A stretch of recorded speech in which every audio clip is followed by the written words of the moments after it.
السلام عليكم ورحمة الله وبركاته. ازيكم يا حبايبي؟ عاملين ايه؟ يا رب تكونوا بخير. ابدأ كلام صلاتي على حبيبي محمد صلى الله عليه وسلم. النهارده بقى مع بعض كده ان شاء الله يا احلى جمهورية هنعمل احلى شوية مخلل مشكلين مع بعض. معايا طبعا ده الخيار واللفت والجزر اللي كنا جايبينهم في المشتريات مع بعض. قطعتهم بقى تقطيع صغير كده عشان خاطر يبقى الفيديو ما يطولش عليكم، يبقى فيديو خفيف وسريع كده. معايا طبعا كده الجيركن او الجردل الكبير ده بياخد رتلين من الميه الكبار، تمام. ومعايا طبعا كده هريسه من اللي هي هريسه الشطه اللي انا كنت عاملاها في الفريزر معاكم قبل كده. ومعانا طبعا كيس من الملح، ومعايا كوبايه صغيره من الخل. هنا بقى بوريكم كده، بقول لكم القرنبيط مقطعاه تقطيع صغير كده عشان ما ياخدش وقت في السوا، والخيار برضو والجزر مقطعاهم صغيرين بالشكل ده. والخيار رفيع خالص، الجزر رفيع عشان برضو ايه يستوي على طول. اما الخيار قطعته كده بالقطاعه اللي هي بتشرشر دي، بيبقى شكلها حلو. كل بقى المكونات ديت قطعتها على بعض وغسلتهم كده وجهزتهم معايا. يلا بينا بقى نعمل محلول التخليل بتاعنا. معايا كده رتلين من الميه كبار، ونزلت بيه عليهم بكيس من الملح الصغير. ومعايا طبعا كده يعني قيمه 3 4 معالق كبار كده من هريسة الشطة اللي احنا عاملينها.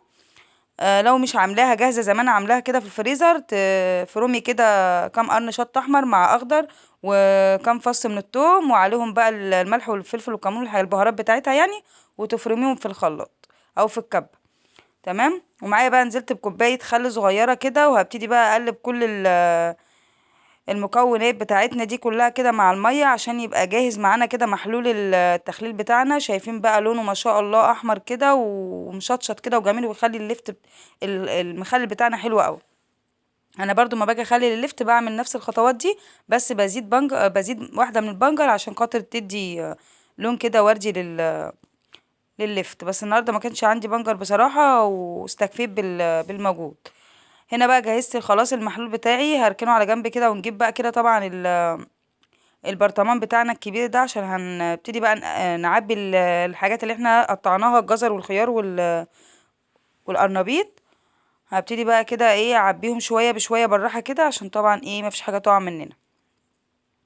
واحنا واقفين بقى كده بنعبي الترش بتاعنا، ما تنسوش تذكروا الله كده على بذكر الله تطمئن القلوب، والصلاه على رسول الله حبيبنا عشان ربنا يحسن ما بين ايدينا.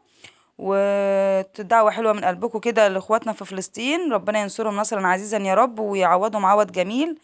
وإن شاء الله ربنا يكرمهم كرم من واسعة بإذن الله. ودعوة حلوة منكم ليا بقى، ربنا يوفقنا كلنا كده ويحسن ما بين ايدينا ان شاء الله. وحابة اشكر كل اخواتي وحبايبي طبعا الجداد معايا اللي لسه داخلين في القناة، وربنا يا رب يديمكم نعمة في حياتي. وكل اخواتي القدام كلكم على راسي من فوق، القدام والجداد طبعا. وربنا يا رب كده يكرمنا ونزيد مع بعض ونكبر سوا، وتبقى القناة دي قناة مليونية يا رب، اللهم امين. قولوا معايا امين يا جماعة. اللي وصل معايا لحد هنا يقول هيام محلول مخلل، وقولوا امين. هنا بقى طبعا بعد ما ضفت كده شوية المخلل شوية بشوية كده، ببتدي اضيف كده بالكبشة المية اللي احنا عملناها المحلول بتاعة الترش. فطبعا بقى كده انا طبعا عشان وقت الفيديو ما يطولش عليكم، هعبي معاكم بس شوية كده عشان اوريكم بس لونها كده وشكلها. وبعد كده هكمل انا بقية الكمية مع نفسي عشان خاطر وقت الفيديو ما يطولش عليكم. انا بحاول ان انا احاول اسرع في الفيديوهات والله، عشان خاطر بس ما اطولش عليكم الفيديو.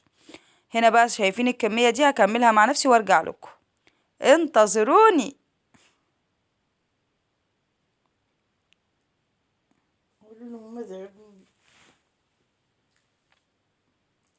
هنا في الوقت ده خلاص يا حبايبي كنا عبينا بقى الكمية كلها بالشكل ده بتاعة الترشي. هبتدي بقى انزل طبعا ببقية المحلول اهو زي ما انتم شايفين، برضو هنزل بشوية كده. وبعد كده هاخد الطبق ده وعلى الحوض جوه، وهنزل بالكمية مرة واحدة عشان انا ما عنديش خلق اقف اعبي كل ده بالكبشة بصراحة. و ما تنسوش بقى دعوة حلوة منكم كده لأمي، ربنا يا رب يشفيها ويديها الصحة والعافية وطولة العمر كده. وهي كمان والله بتدعي لكم، ربنا يوفقكم كلكم. وربنا يا رب يتقبل منكم ومننا صالح الأعمال، اللهم آمين يا رب. وتدعوا كده لأبويا بقى وابني شريف وبنت أخويا، ربنا يرحمهم رحمة واسعة في الجنة ونعيمها. يعني احنا بنكسب ثواب والله يا جماعة لما ندعي لأي حد متوفي أو ندعي لأي حد مريض. ربنا بيبقى ما يجعلنا كده لما احنا برضو نبقى مثلا يعني تعبانين او كده نلاقي حد يدعي لنا. فربنا يا رب يجعلنا دايما كده من مجبورين الخاطر، وربنا يكبر بخاطرنا كلنا، ونراعي بعض وندعي لبعض كده. ربنا يا رب يشفي كل مريض ويرحم كل موتانا ويرضي كل مشتاق. وبصوا كل اللي نفسكم فيه ربنا يحققه لكم احنا وانتوا وكل اللي زينا، اللهم امين يا رب.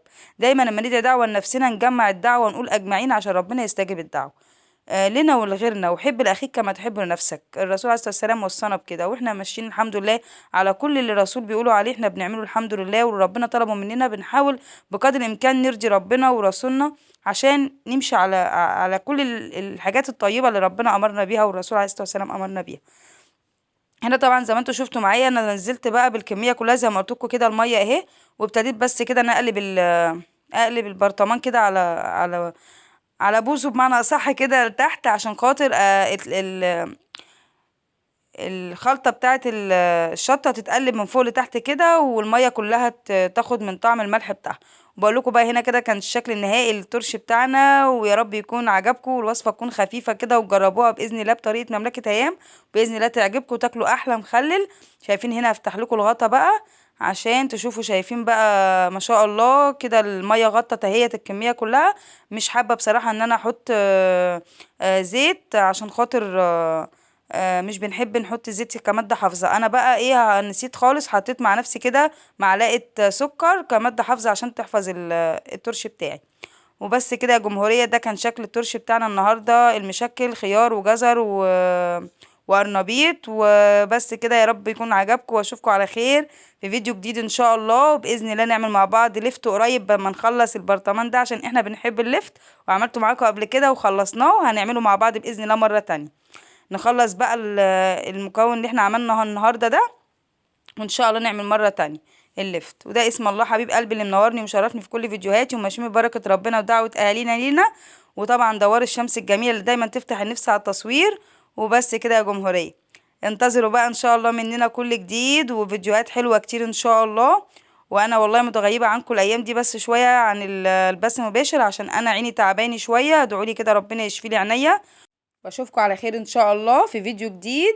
ومع السلامة، مع السلامة.